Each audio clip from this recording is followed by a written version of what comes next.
चला तर जन्माष्टमी विशेष श्रीकृष्णाच्या आवडीचा खास पदार्थ बनवूया.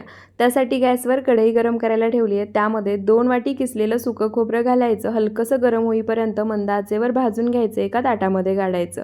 पुन्हा तीच कढई गरम करायला ठेवायची. 2 चमचे खसखस घालायची. खसखससुद्धा छान खरपूस अशी भाजून घ्यायची. एका ताटामध्ये काढायची. त्यानंतर त्याच कढईमध्ये 10 ते 12 बदामाचे काप, 10 ते 12 काजूचे काप घालायचे. हलकासा सोनेरी रंग येईपर्यंत भाजून घ्यायचे. ते सुद्धा काढून घ्यायचे. त्याच कढईमध्ये 2 वाटी साखर, 1 वाटी पाणी घालायचं. मोठ्या आचेवर साखर पाण्यामध्ये विरघळवून पाण्याला उकळी काढायची. पाण्याला उकळी आली की गॅसचा फ्लेम मीडियम करायचा. 2 ते 3 चमचे तूप घालायचं. 2 मिनिटं उकळवून घ्यायचं.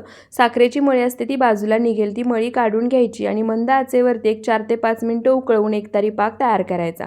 त्यानंतर गॅसचा फ्लेम पूर्णपणे लो ठेवायचा. त्यानंतर यामध्ये भाजून घेतलेलं सर्व साहित्य घालायचं.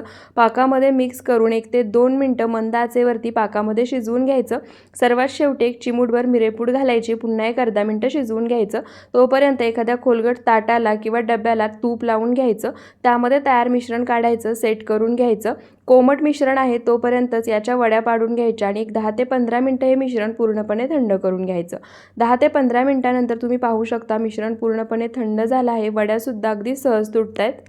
आणि इथे श्रीकृष्णाच्या आवडीचा जन्माष्टमी विशेष प्रसाद म्हणजे नारळ पाक बनवून तयार झाला आहे. या जन्माष्टमीला तुम्ही सुद्धा नक्की बनवून पहा.